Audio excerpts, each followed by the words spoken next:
ভাই পর্দা দিয়ে কি আসলে নয়েজ ক্যান্সেল সম্ভব? আসলে আপনার এটা বুঝতে হবে, বর্তমানে হচ্ছে আপনার টেকনোলজির যুগ। আচ্ছা আচ্ছা আচ্ছা। আমরা কার্টেনে আমরা টেকনোলজি নিয়ে আসছি, যেমন এগুলো হচ্ছে আপনার নয়েজ ক্যান্সেলটা যেমন অনেকে দেখবেন যে আপনার রিডিং রুম বা কনভারসেশন রুম বা আপনার থিয়েটার রুম গুলাতে আপনার একটা নয়েজের ব্যাপার থাকে। হ্যাঁ, থাকে, আচ্ছা। আপনি এটা অনেক সময় যে ভিতরে যে নয়েজটা এটা বাইরে যাবে না এবং বাইরের যে নয়েজটা এটা ভিতরে আসবে না। এই যে আচ্ছা। দেখেন, চমৎকার। এটা জিএসএমটা বললে আপনি বুঝতে পারবেন এটা কতটুকু জিএসএম আছে। এটা হলো 421 জিএসএম। 421 আপনি বুঝতেই পারতেছেন যেটা কতটা ওয়েটফুল একটা জিনিস। আর এটা প্রাইসটা পড়বে হচ্ছে আপনার 4,560 টাকা পড়বে, 6 প্রাইস 4560 টাকা। আচ্ছা, এন্ড দেখেন এগুলো আবার 500 এর উপরে, তাই তো? এটা মিনি কম্বল।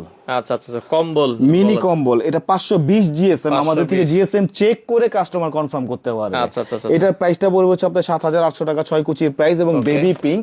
বেবি পিঙ্ক এই যে কালার। দেখেন, এটা আপনার নয়েজ ক্যান্সেলের ভিতরে কয়েকটা ডিজাইন আমরা দেখিয়ে দিচ্ছি। আচ্ছা আচ্ছা, এই এগুলো একটা নয়েজ হবে, এটা হচ্ছে ক্যান্সেলের আপনার ভিতরে 4,990 টাকা পড়বে, 6 কুচির প্রাইস। এটার ভিতরে 4টা কালার দিচ্ছি, গ্রে কালার আছে, আরো 2টা কালার আমরা দিব। এই যে পেছনে দেখেন আরো দুটো কালার আছে, এগুলো এই আপনারা দুইটা দেখতে colour। পারেন। আর আমাদের শপ অ্যাড্রেসটা হচ্ছে ইসলামপুর জিন্দাবাদ পার্কের গলি বিজনেস পয়েন্টের সামনে এসে আমাদের স্ক্রিনে দেওয়া নাম্বারে যোগাযোগ করলে আমরা তাকে রিসিভ করে নিয়ে আসবো।